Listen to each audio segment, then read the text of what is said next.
From the Russ Center for Media in downtown Cape Girardeau, welcome to Focus on Southeast, a program on issues, events, and people impacting Southeast Missouri State University and the broader community. I'm Dan Woods with KRCU Public Radio. Coming up on today's show, we'll learn about an innovative online program that educates nurses about organ and tissue donation with Dr. Linda Heitman. But first, we're joined by Shawn Howard. She is Director of Regional Campuses here at SEMO. Shawn, good to see you again. Thank you for having me. So it's been a year ago that you were on the show. It seemed like I can't believe it's been a year. I know. It's gone by so fast. It has went very quickly. So what are some of the happenings going on right now in the regional campuses at SEMO? One of the exciting things that I can share is that we recently found out that a local entity was awarded a grant that will allow them to return child care to the Sikeston campus. Wow. Not through Southeast, but we will partner with that organization, and it should bring some child care back to the region. It's very exciting, right? That is exciting, yes. So, and I know a lot of these things, it takes time to get things lined up. So that has to be something I'm sure has been in the process, in the works for a while. Well, this process moved pretty quickly, honestly. We're still at the beginning phases, so a lot to fall in place. So Yeah. maybe a little while before we Yeah. actually see the seats open, but it's exciting. It's still good stuff. So we talked about a year ago. Let's talk a little bit about maybe what enrollment's looking like. I know it's in flux a lot. What are things looking like now? So Kennett has been doing better. Its enrollment has been slowly growing for the last few years, so that's exciting. Yeah. Sikeston, unfortunately, has been trending down, and we are hoping we can combat that with some new ideas. So we have been asking communities for feedback. The strategic plan, I think, will help us set some direction. Yeah, let's talk about the strategic plan. That was on my notes to ask you Sure. about. So this is a good way, and I know you try to stay pretty embedded in the Sikeston community, and this is a good way for you to get information to hopefully help inform that plan, right? Yes, so we did have some local meetings, and so Sikeston community was able to give some feedback. And also when we hired the president, they came in pretty strong and provided feedback. So a few opportunities for the community to be involved. That's a good thing. Let's talk a little about something that Doug Koch was on the show recently, and we talked about this 90 credit hour program. He mentioned that, and that's something we wanted to talk about too. Tell us about that and how the regionals might be able to utilize that. So criminal justice is one of the programs that we currently offer. So if it is approved, we plan to offer that at the regional campuses.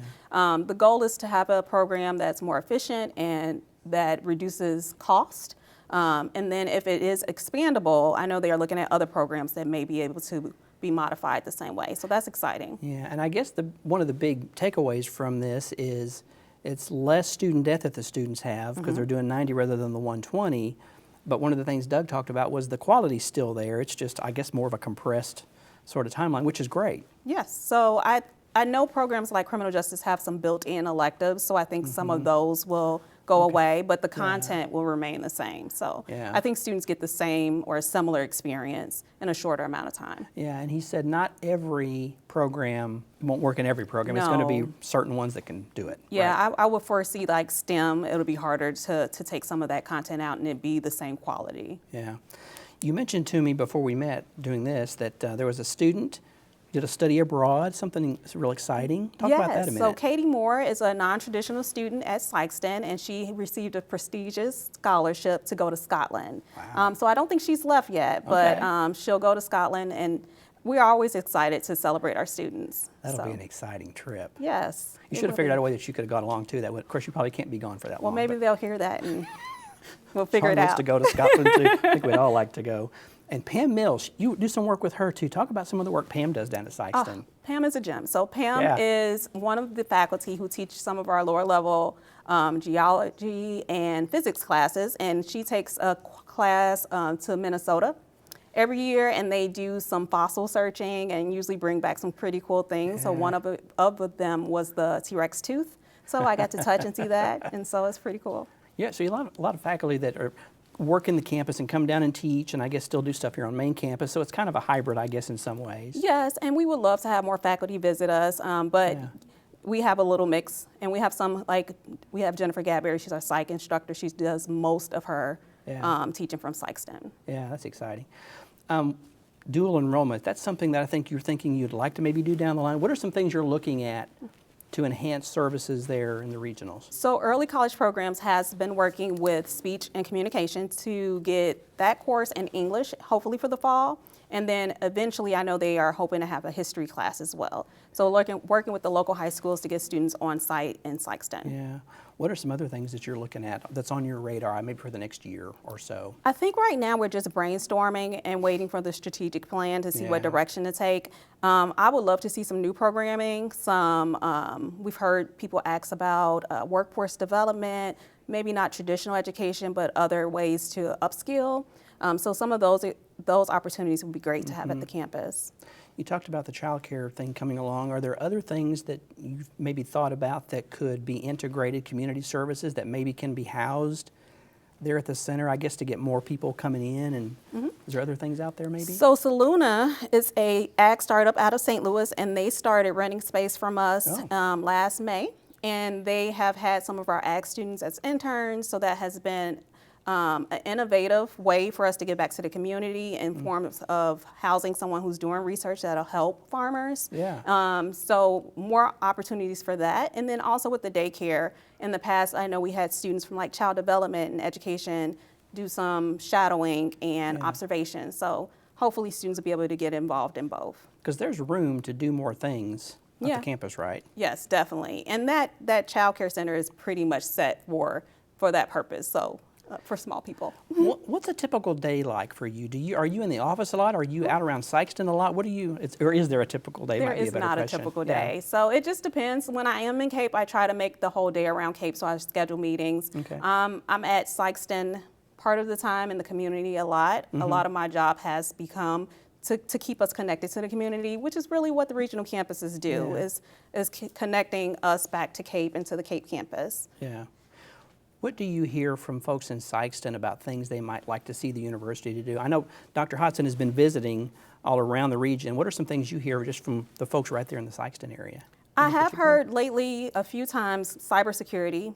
Of course, that's everybody's concern. A lot of people are trying to make sure they're on top of things because it's constantly changing. So I think one of the requests is to have more focus on keeping them updated in cybersecurity, not necessarily a degree, but some coursework to help them, stay on top of trends and things related to that. So we'll likely work with Dan Presson and do some more workforce development and economic development type of things. And then also the small business center, I am reaching out to them to see if there's anything we can schedule at our campus for the community. I would imagine you probably try to stay in contact with a lot of the businesses in Sikeston to find out about workforce needs that they might have. Yes, so currently I serve as a non-voting member on the Sikeston Chamber, and that keeps me very involved in what's happening in Sikeston. And then we also have a North Industrial Park, so the Sikeston campus is surrounded by industry, and so we meet to talk about covenants and things. So I'm in the room with them periodically. So we have a meeting, I think, next Friday, and so that allows us to hear more about what's needed for our area. You can really keep your ear to the ground to find out what's going on around your neck of the woods there. Yes, and I've been encouraged to do some more of that conversation and meetings with local entities to hear what feedback is. That's great. Well, Sean, we're out of time. Believe it or not, it went by so fast. It's good to see you. Thanks for being here again. Thanks for having me. All right, we're going to take a break. When we come back, we'll be joined by Dr. Linda Heitman. This is Focus on Southeast, and we will be right back.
Always fun during the commercial break. Welcome back to Focus on Southeast, an innovative online program developed by former Southeast Missouri State University nursing professor Dr. Linda Heitman has reached more than 5,000 nursing students nationwide and is continuing to expand.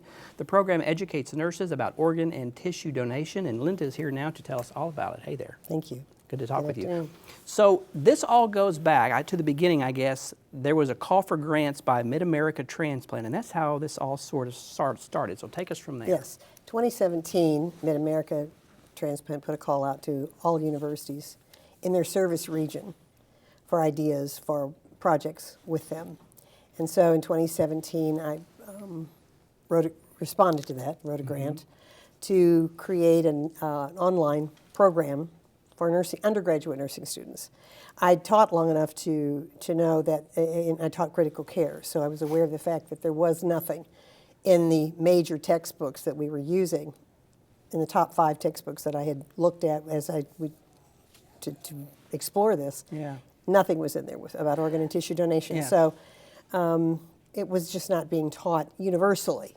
Individual programs might have something, but nothing really substantial, and certainly nothing affiliated with an organ procurement organization. And so the grant was accepted, and I worked with a team from Mid-America Transplant in St. Louis, and we worked for 2 years to create this. It was a 2-year project, and then launched it in 2019. So since 2019, we, in December, had reached 5,000. I just tabulated the numbers the other day. We're close to 6,000 now that nursing students have been taught. So we're very pleased with that result and hope that it will be impactful. And we think it is for organ donation. Well, and I asked you, I was surprised when you said it wasn't really taught, but it wasn't for whatever reason, I guess. But this kind of all starts with nurses, doesn't it? It does. And that's what you told me. Nurses are at the bedside, and identifying donors, the first line to do that as a rule. And so it's imperative that they have accurate information. It's really a specialty. There's so many things a nursing curriculum has to cover. And this is seems like a sort of a minute piece, but it's an important end-of-life decision. There are many end-of-life decisions. As a staff nurse in the ICU, I became familiar with those, like nurses do, and this is just one of many. But it's really important to get the information out, to educate nurses who then can in turn educate their families and people they know, so that you're not making that decision in a time of stress or duress in a hospital. Hopefully this has been a discussion families have had, or as a unit. And those things are decided before you have to make the decision. Yeah. Let's talk a little about the platform. And there are 4 modules in it. Let's talk through those, what it looks like. Yeah, we have the introduction of the platform. There are 4, and then there's obviously one for the process of donation. They have a virtual tour of Mid-America Transplant in St. Louis, the offices, where the old arena used to be in St. Louis. Okay. And located there. And so it's a facility, a freestanding facility. Mid-America Transplant was the first organ procurement organization in the nation to have a freestanding recovery center. In the early days, in the 80s, here in Cape Girardeau and everywhere else, you've seen movies of places where doctors would fly into a hospital and retrieve the organs, and they'd carry out little igloo coolers, those little coolers, and get on the plane and go back. Yeah. Mid-America recognized the need, Mid-America Transplant in St. Louis recognized the need to have a freestanding facility for many reasons. One, time. Yeah. Time is of the essence when you're doing these procedures, and also proximity to medical centers. So they were close to 4 hospitals that did transplantation: St. Louis University, Barnes Jewish, Cardinal Glennon, and Children's. So the platform also deals with then the nurse's role. Another module is a nurse's role, the nursing role in it, and outlines what the nurse has to do. And the final one is really about family support and bereavement, and what Mid-America Transplant does to support donor families, not just at the time of the donation, but beyond. Yeah. And one of those things that they do is the establishment of the family house in St. Louis, which is in the Dogtown region of St. Louis. And this is a facility that is made available to families awaiting transplantation to be near these teaching hospitals, or for patients who have received transplantation and really are not ready to go back home to their to their wherever they may live, because it's, I think, 170 counties that Mid-America serves. So it's huge. from St. Louis all the way to Jonesboro, Arkansas, and we cover all of that area and all of St. Louis, and then Kansas City has their own OPO as well. But Mid-America Transplant covers a very large region. It's huge. And and the program, the modules are at universities, I guess. They're in schools of nursing at universities, yes. And we have 12. We've had 12 universities, all the major ones with the schools of nursing that have baccalaureate nursing programs. And it's our belief that that's an important place to start, because they'll be the nurses who'll be in the hospitals identifying these donors. What has the reception been from the universities and the programs and the nurses who are going through it? It's been very positive, and I think one of the elements of the modules is a form that we have for the students to pose questions to them and let them respond in a narrative format to those questions. And one of the questions is, have you ever had a personal experience with donation? And probably the most startling thing to me was that we have averaged those responses being at 50%. Their grandfather, their grandmother, their grandparents, their parents, someone at school, someone at church, someone down the street, in the community, they had some connection. And obviously, particularly if you get into southeast Missouri and farther, there's a lot of smaller towns and communities where people really know each other, you know. And so it's something that I didn't expect that high a number, that they would be. And then they would share some of those stories and the impact that it had on them. And those narratives have been extremely profound for those of us who have read them and looked at them, and we've been very moved by that. So we know we're doing something we feel is really, as they call it, the gift of life. The gift of life. And so it makes it available to people in this region. We're going to take a break here in just a minute, but so how do you shop the modules around? Does Mid-America offer this to universities? How does it leave and continue to spread? It is free to any school of nursing in the Mid-America Transplant Service region. Okay. So it's we have contacted them, and we have been doing that since obviously 2019. So and it's free of charge. There's no charge for this. So it's something that is really self-regulating in terms of teaching it, because obviously it's online and we oversee it. Yeah. And make sure that it runs smoothly. Are they surprised when you tell them it's free? Very. People don't hear that very often anymore, yeah. do they? You don't get online platforms for education free very often. So, but that is how strongly Mid-America Transcends believes the message has to go out, that education is the key to getting this word out. Okay. Let's pause for a moment. We're going to take a break. We're going to continue to talk with Linda when we come back. This is Focus on Southeast. We'll be right back.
This is Focus on Southeast. I'm Dan Woods. We're continuing our conversation with Dr. Linda Heitman about organ and tissue donation. Mid-America Transplant and the university have really teamed up and partnered to do this. Talk about how the university and Mid-America are getting this done. It's really amazing collaboration. The university's IT department serves as the hub of this whole project. Dr. Floyd Lockhart is my right and left hand in this, and he oversees all of the IT connections with all of these universities. It's a pretty remarkable thing that the IT department does and the role that Southeast plays, because without that, it wouldn't exist. Yeah. It's online. So having the highest quality of management of this is extremely important because these schools depend on that in a timely fashion. Yeah. Time, accuracy, availability, all of those things are crucial to make it work. It would not happen without that. So it's an incredible role that the university plays in servicing all the people of the region. They're providing this message to go out, this end-of-life decision to go out throughout the entire Southeast region and beyond. So it's a vital role, and they are essential to the success of it. A real service Very to the much region. so. Very much so. The Organ Donor Memorial, there's one at the River Campus. Let's Yes. talk about that a little bit, and we'll have a picture we'll put up while we're talking. Talk about how that came to be. We are one of two. The original piece of sculpture that's done, the donor memorial, is outside. It's in the donor plaza outside of Mid-America Transplant in St. Louis, and it's obviously Yeah, quite you can see large. there's- You yeah, can yeah, see yeah, it. yeah. Yeah, and it's pretty large. And then Yeah. Mid-America wanted to provide a place in the different communities that they service, Yeah. that there would be a place for donor families to go and honor their loved ones. The first one was done at Jonesboro, Arkansas, at St. Bernard's Hospital there, and I was privileged to be at that dedication. The second one was here on the River Campus. Yeah. It's a beautiful spot. It was dedicated last year. The sculptor is Don Wiegand from St. Louis. His studio is there. Anyone from St. Louis and many places would know of his work if you've been to Busch Stadium. Yeah. Mr. Bush's sculpture and Yeah. others have been done by Mr. Wiegand. And also he does work for NASA, for the Vatican, on and on. Yeah. So he's a master sculptor, and it's a beautiful piece of work. And I would encourage anybody just to go by, and if you walk on that trail behind the River Campus Yeah. and that sidewalk, you could see it. It's particularly stunning at night. So it's a beautiful location for this, and it offers the people of Southeast Missouri a place to go to remember their loved ones and to honor them there, not just for the families, but for all of us. Yeah. There's a special story that we want to share. I went to school in Neelyville, Missouri, Neelyville Yes, High School, Go yes. Tigers. But there's a real precious story of Mr. Allen, who used to teach. Talk about that, because this will be a story that's going to really relate to a lot of people in the region. Well, for a long time, people felt like age limited who could be an organ donor. Mm-hmm. And that has dramatically changed through the years. And Yeah. we, Cape Girardeau, had at St. Francis Medical Center the oldest donor in the nation. We have the oldest donor in the nation from Cape Girardeau. And he was 98 years old, and I'll let you, I know you have connection with him, so I Well- want you to be able to speak of him. Yeah. But he donated Yeah. his liver to a 72-year-old Yeah. lady who did very, very well, which is a remarkable thing. Mr. Allen taught VOAG at Neelyville High School for 40 years. His wife was my 4th grade teacher, who used to really grill us on our multiplication tables. They were sweet, sweet people, and this was just such a sweet story.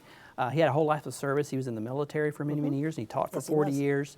And then he made this donation just to help this lady continue to live, a gift of life, as she Yes, said. and at 98 years of age. So that's a Yeah. remarkable thing. And I was Yeah. speaking to Kevin Lee, who's the CEO of Mid-America Transplant not long ago, who said he was investigating that they think it's possible that Mr. Allen could be the oldest donor in the world. So that's quite Well, yeah. an accolade there. So it's remarkable, and it's even more remarkable that you knew him. Yeah, he was 98 years Yeah. old when he made that donation.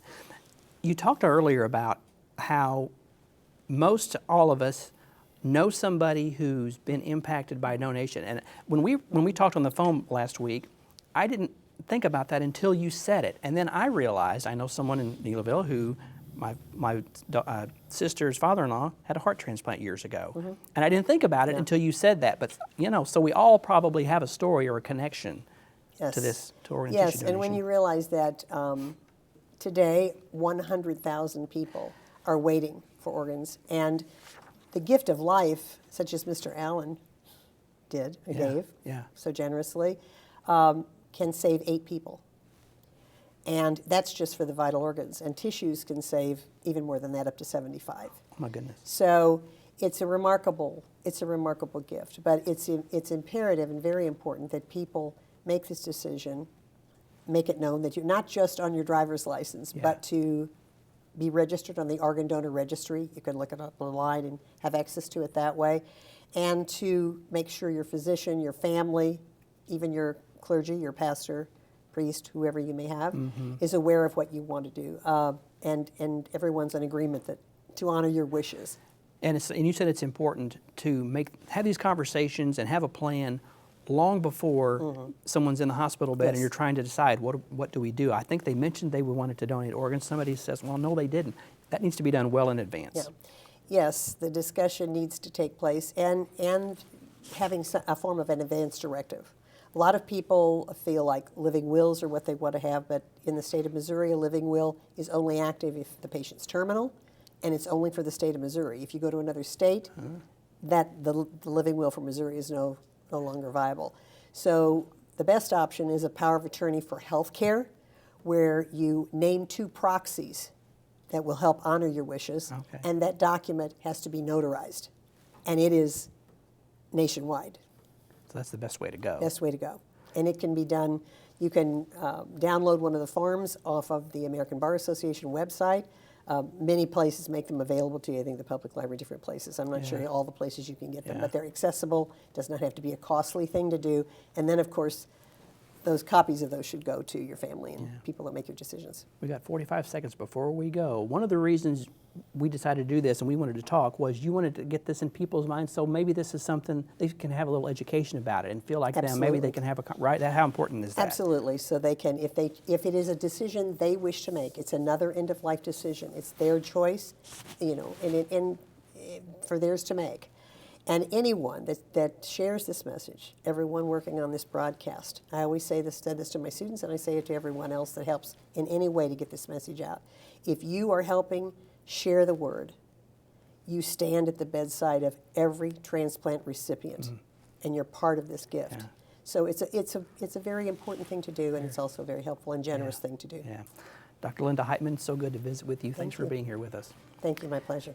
Focus on Southeast is a collaboration of KRCU Public Radio and the Department of Mass Media here at Southeast Missouri State University. And just a reminder that you can find past episodes of this program at krcu.org and on KRCU's YouTube channel. From the Russ Center for Media, I'm Dan Woods. Thanks so much for watching. Be sure to tune in next time when we focus on Southeast.